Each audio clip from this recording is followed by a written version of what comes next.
వీడియోల కోసం మా అమరావతి గళం ఛానల్ ని సబ్స్క్రైబ్ చేసుకొని బెల్ ఐకాన్ నొక్కండి. అయితే హామీలు ఇచ్చారో హామీలన్నీ నెరవేర్చాలన్న ఒక ఉద్దేశంతో ఈరోజు ఒక్కమారుగా 1000 రూపాయలు పెన్షన్ మీద పెంచడం జరిగింది. అంటే గత ప్రభుత్వం తీసుకుంటే మేము 1000 రూపాయలు పెంచడానికి వాళ్ళు సుమారు 5 సంవత్సరాలు తీసుకున్నారు, దపదపాలుగా పెంచుతూ. అంటే సుమారు 32,000 రూపాయలు ప్రతి పెన్షన్దారుడికి నష్టం వచ్చేటట్టు చేశారు. కానీ ఎప్పటికప్పుడు మేము అది పెంచాం ఇది పెంచామని చెప్పేసి కబుర్లు చెప్తూనే గడిపేటటువంటి పరిస్థితి చూసాం. ఈరోజు ఒక్కమారుగా మరి గౌరవ ముఖ్యమంత్రి వర్యులు శ్రీ నారా చంద్రబాబు నాయుడు గారు 1000 రూపాయలు పెన్షన్ పెంచడం జరిగింది.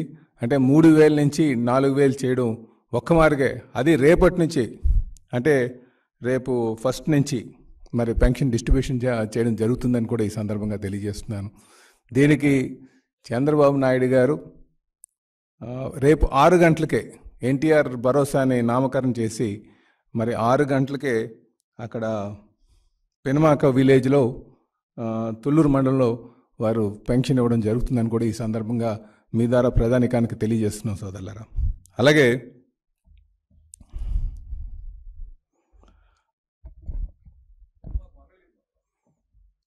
తుళ్ళూరు మండలం అన్నారు, మంగళగిరి నియోజకవర్గం తుళ్ళూరు మండలం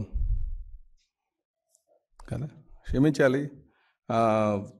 పెనుమాక విలేజ్లో మాత్రం తెల్లవారు 6 గంటలకి వారు పెన్షన్ డిస్ట్రిబ్యూట్ చేస్తున్నారు. అది మీ ద్వారా నేను ప్రధానికానికి అంత కూడా తెలియజేస్తున్నాం.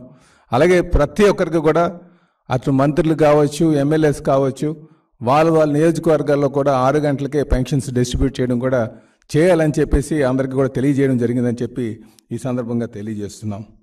అలాగే అధికారంకి వచ్చిన వెంటనే మేము ఆయన 5 మీద సంతకం పెట్టడం జరిగింది. అది హామీలు ఆ రోజు మా మేనిఫెస్టోలో పెట్టినటువంటి దాంట్లో భాగంగానే ముఖ్యంగా పేదలకు అన్నం పెట్టేటువంటి అన్నా క్యాంటీన్ల విషయం కావచ్చు, రేపు అన్నా క్యాంటీన్లన్నీ కూడా తెరిపించి పేదవాడికి పట్టెడు అన్నం దొరికేటట్టుగా చేయడం ఉద్దేశంగా అది ఫస్ట్ సంతకం పెట్టడం జరిగింది. అదే కాకుండా మెగా డిఎస్సి సుమారు 16,400 పోస్టులు నియామకాలు, ఉపాధ్యాయ నియామకాలు చేయడానికి దాని మీద కూడా సంతకం పెట్టడం జరిగింది. అలాగే పెన్షన్కి సంబంధించి 4,000, 3,000 నుంచి 4,000 రూపాయలు జూలై 1 నుంచి మరి ఇంటింటి వద్దే పంపిణీ చేయడం కూడా దాని మీద కూడా సంతకం పెట్టడం జరిగింది. అయితే ఇందులో గమనించాల్సింది ఏంటంటే ముఖ్యమంత్రిగా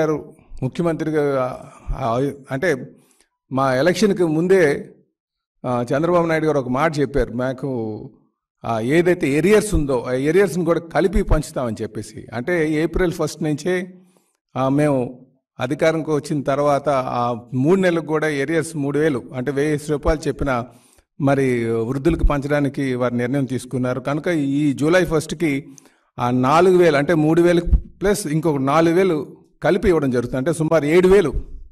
ఇది కూడా మీరు గమనించాలని చెప్పేసి తెలియజేస్తూ, ముఖ్యంగా వృద్ధులకి వారికి ఎప్పుడు భరోసా కల్పిస్తూ చేస్తున్నటువంటి కార్యక్రమంగా మీరు భావించాలని చెప్పేసి ఈ సందర్భంగా తెలియజేస్తున్నాం.